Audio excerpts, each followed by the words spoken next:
Hello friends, मेरा नाम है अनिकेत महावी और मेरा चैनल मोटिवेशनल वीडियो आप लोगों के लिए लाते रहना और आप लोगों को कुछ लाइफ में मोटिवेट करते रहना, जिससे कि आपकी ज़िंदगी में कुछ अच्छा हो सके, मैं कुछ सीख दे सकूं आपको, जिससे कि आप अपने लाइफ में कुछ अच्छा कर सकते हैं। इस वीडियो में आपको मैं एक स्टोरी सुनाने जा रहा हूँ जो कि बहुत अच्छा दिमाग यूज़ किया है एक साधु संत बाबा ने, और उस पूरे गाँव को ये समझाया है कि आप किसी भी परिस्थिति में किसी भी परेशानियों को लेके आप उसी परेशानियों का सामना एक बार करते हैं तो आप उसका निष्कर्ष नहीं ढूंढ पाते हैं, तो दूसरी बार उस परेशानी में उलझे ना रहें, चिंतन ना करें। चिंतन करने से जो आपको परेशानियां होगी, शारीरिक जो मानसिक, और आप दोनों परेशानियों से पीड़ित होकर आपको बहुत तकलीफ़ होगी। इस कहानी में मैं आपको यही बताने जाऊँगा कि उस साधु संत बाबा ने क्या समझाया, किस तरह समझाया। चलिए चलते हैं वीडियो में।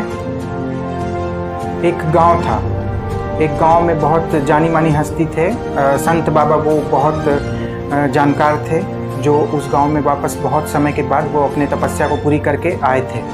उस संत बाबा से सब लोग मिलने के लिए गए अपनी अपनी परेशानियां लेके। बाबा मुझे ये परेशानी, बाबा मुझे ये है परेशानी। बाबा ने बताया कि कोई बात नहीं, आप उस परेशानी का समाधान करो, खुद अपने लाइफ में झांक कर देखो कि ये परेशानी कहाँ से उत्पन्न हुई है, उसके बारे में आप विचार करो और उसके लिए आप कुछ निदान खुद से अपने दिमाग को चलाओ और उसके लिए निदान निकालो, ताकि आपका जो परेशानी है वो ख़त्म हो सके। क्योंकि हर एक इंसान के जीवन में परेशानियाँ होती है, तो हर कोई दूसरे पे डिपेंड होकर उस परेशानी का सुझाव नहीं कर पाता। इसलिए आपको उस परेशानी का सुझाव निकालना है, निदान निकालना है, और आप खुद कर सकते हैं, तो ये आप करें। फिर कुछ समय बीतने के बाद बाबा के पास सब गांव वाले लोग फिर से वहाँ पे पहुँचते हैं और बोलते हैं, बाबा मुझे फिर से वही परेशानी है, उसका निदान नहीं हो पाया मुझसे, तो प्लीज़ आप कृपया करके आप कुछ निदान बताएं। फिर बाबा ने बोला कि आपकी परेशानी जो है आपके जीवन से रिलेटेड है, आपके जीवन में ही उत्पन्न हुआ है, तो आपको ही करना होगा, मेरे करने से कुछ नहीं होगा। वो उसका निदान आप खुद ढूंढें और खुद उस परेशानी से निकलें। फिर बाबा के पास कुछ समय बाद फिर वापस गांव वाले आते हैं और बोलते हैं कि वही परेशानी बार बार वो आते हैं, बताते हैं। तो बाबा ने सोचा कि नहीं, इन लोगों के दिमाग में कुछ आने वाला नहीं है, कुछ तो करना होगा इन लोगों के लिए, क्योंकि ये लोग एक ही परेशानी से जूझे हुए हैं 2-3 महीने से लगातार और उसका निदान नहीं कर पा रहे हैं, क्योंकि इन्हें लग रहा है कि मेरे पास बहुत शक्ति है और मैं ही इनका निदान कर पाऊंगा। इसलिए मैं आज एक सभा बैठाता हूं और इन लोगों को बुला के कुछ बताता हूं। सभा बैठाई गई और गांव वालों को बुलाया गया। तब बाबा ने एक चुटकुला सुनाया, सभी लोग बहुत हंसे।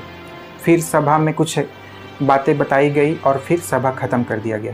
फिर 2-4 दिन के बाद फिर सभा बुलाई गई और गांव वालों को फिर वही चुटकुला फिर से दोबारा बाबा ने सुनाया। तो फिर कुछ लोगों ने ही हंसा और कुछ लोग शांत रहे, और फिर कुछ देर बाद सभा को रद्द कर दिया गया। और फिर बाबा 2-4 दिन के बाद फिर से सभा बुला के फिर से समाधान के नाम पे फिर वही चुटकुला सुनाते हैं, जिससे कि अब पूरे गांव वाले में से कोई भी नहीं हंसता। तो बाबा से एक आदमी पूछता है कि बाबा आप एक ही चुटकुला बार बार ऐसा क्यों सुना रहे हैं? तो बाबा ने उसको जवाब दिया कि तुम लोग भी तो यही काम कर रहे हो, एक ही चुटकुला पे तो तुम बार बार हंस नहीं रहे हो, तो एक ही परेशानी का चिंतन कर करके तुम बार बार क्यों रो रहे हो? इसलिए इस चिंतन को ख़त्म करो, अपने लाइफ में आगे बढ़ो, अपने जीवन को अच्छे से समझो, जो भी परेशानियां हैं उसका निदान निकालने की कोशिश करो। तो कोशिश तो करके देखो, वो समाधान खुद ब खुद तुम्हारे पास आएगा और उस परेशानी से तुम निकल पाओगे। तो इस कहानी में यही सीख मिलती है आप लोगों को कि किसी भी परेशानी के लिए आप हमेशा उसी पे चिंतन ना करें, इससे आपका सेहत भी खराब होता है और आपका ज़िंदगी बर्बाद होते चला जाता है, और उसका समाधान भी चिंतन करने से नहीं निकलता, निदान निकालने से और अच्छे तरीके से उसके लिए आपको कुछ बढ़िया दिमाग लगाना होगा कि इसके लिए क्या निष्कर्ष निकाला जाए, उसके लिए कुछ तो आपको सोचना ही होगा।